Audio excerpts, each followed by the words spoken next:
Today, let's talk about Tesla's full self-driving, because if you spent more than 5 minutes on the internet, you've probably heard one of two things.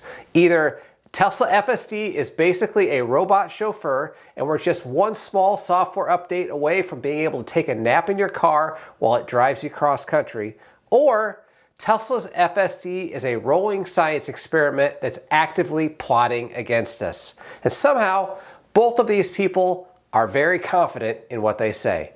And today, we're just taking a breath and we're going to slow things down. No hype, no fear-mongering, just real-world use.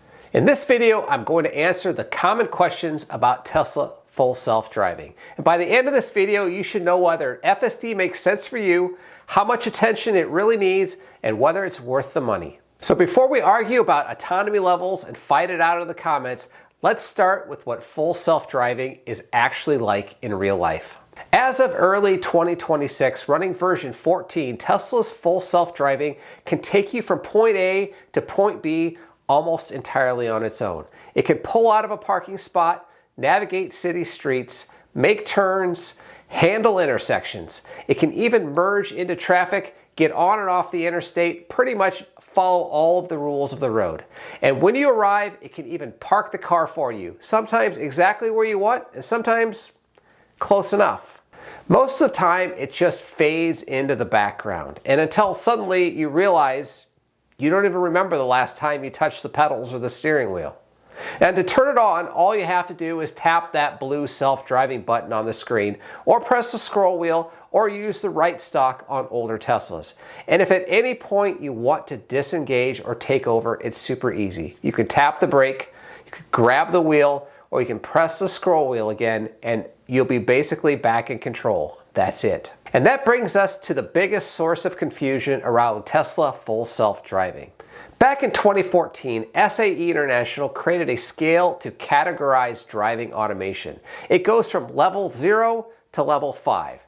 And almost every argument about Tesla FSD comes from misunderstanding this scale. So let's kind of think of this like cooking. Level 0 means you're doing everything yourself. You're chopping the onions, you're burning the garlic, you're overcooking your food. Everything is on you. Level 1 is basic assistance. That's cruise control, lane keeping. Helpful, but you're still doing most of the work.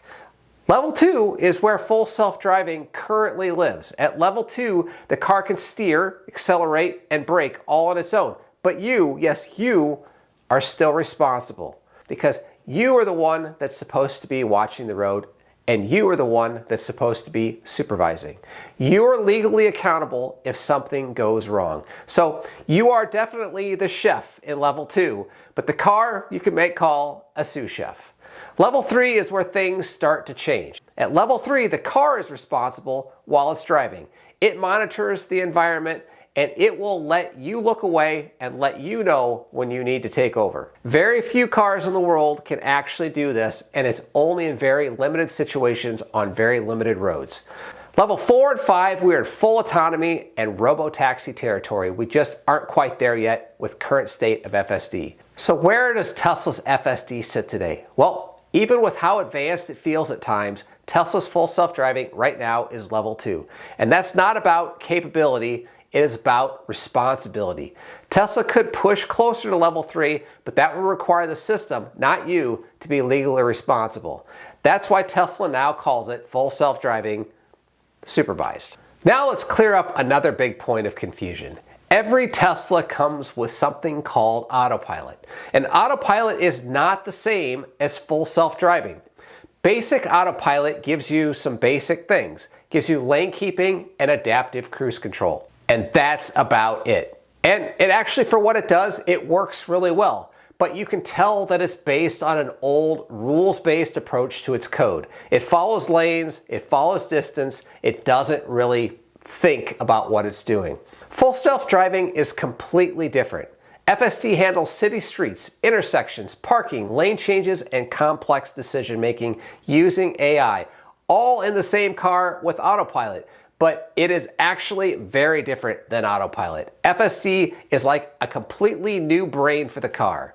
And once you've used FSD for a while, going back to basic Autopilot feels like stepping back about a decade. Next, let's talk about money. You can buy full self-driving right now outright for about $8,000, or you can subscribe to it for $99 a month. So here's my advice. Rent it before you marry it. Subscribe for a month or two. See how it fits into your driving life. If it reduces your stress and makes driving easier, great, then it's worth it for you. If it makes you nervous, then don't get it and save your money. At $99 a month, it would take about 6.5 years to match that upfront cost.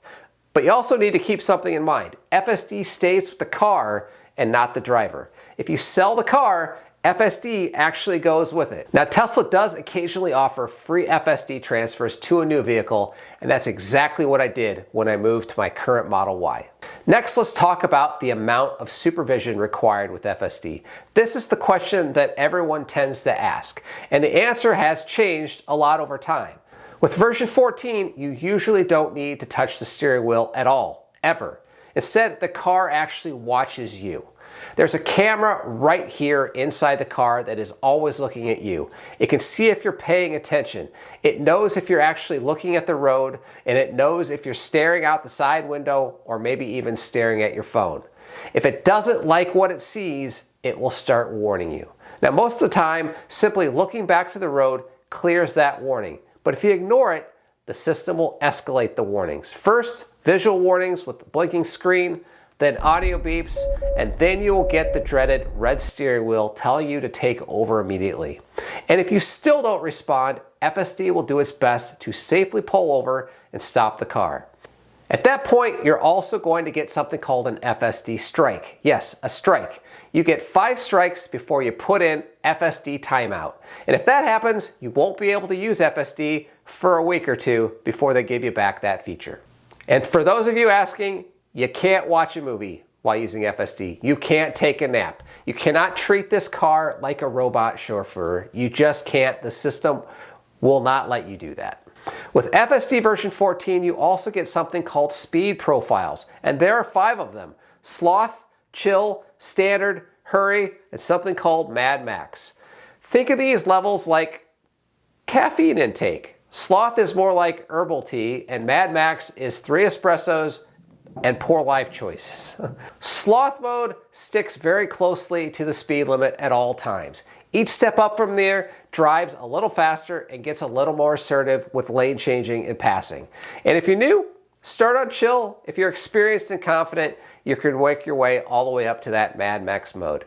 Now let's talk about reality. FSD is really good. However, it's not magical. The good news is that it has gotten much, much better in bad weather compared to earlier versions, and I have lots of videos on that.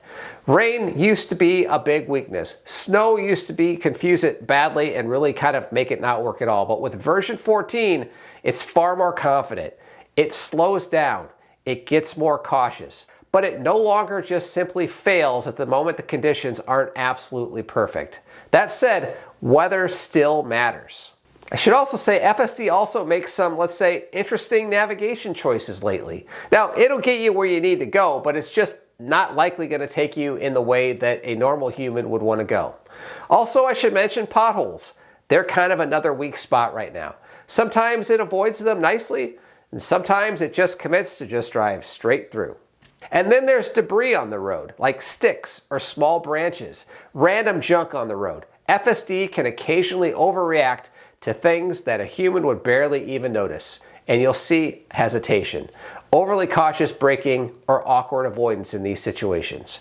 It's not necessarily dangerous, just a little robotic at times. The good news is that with version 14, just about every aspect of normal driving, it does incredibly well. Very human-like. In fact, a lot of people in the car may not even know that the car is driving at this point. I should also talk on hardware, because hardware does matter in 2026. Cars with hardware 4 get the newest, latest, and greatest features.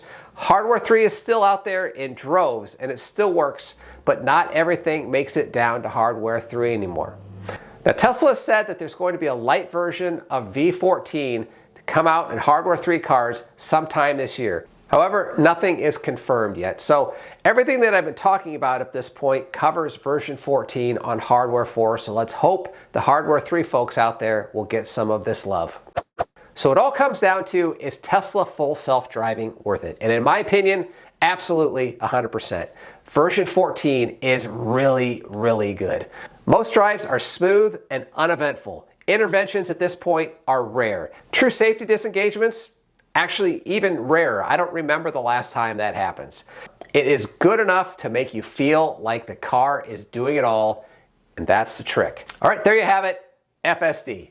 Do me a favor, go down there, leave me a comment, let me know what you think, and while you're down there, tap that like button, and if you're new to the channel, subscriptions are always welcome. And if you're looking to pick up a Tesla of your own, I would highly recommend it. Make sure you start that process with a referral link. Use any referral link you want, but if you want to start with ioteslaguy.com, that would be great. Thanks so much for watching. We'll catch you on the next one.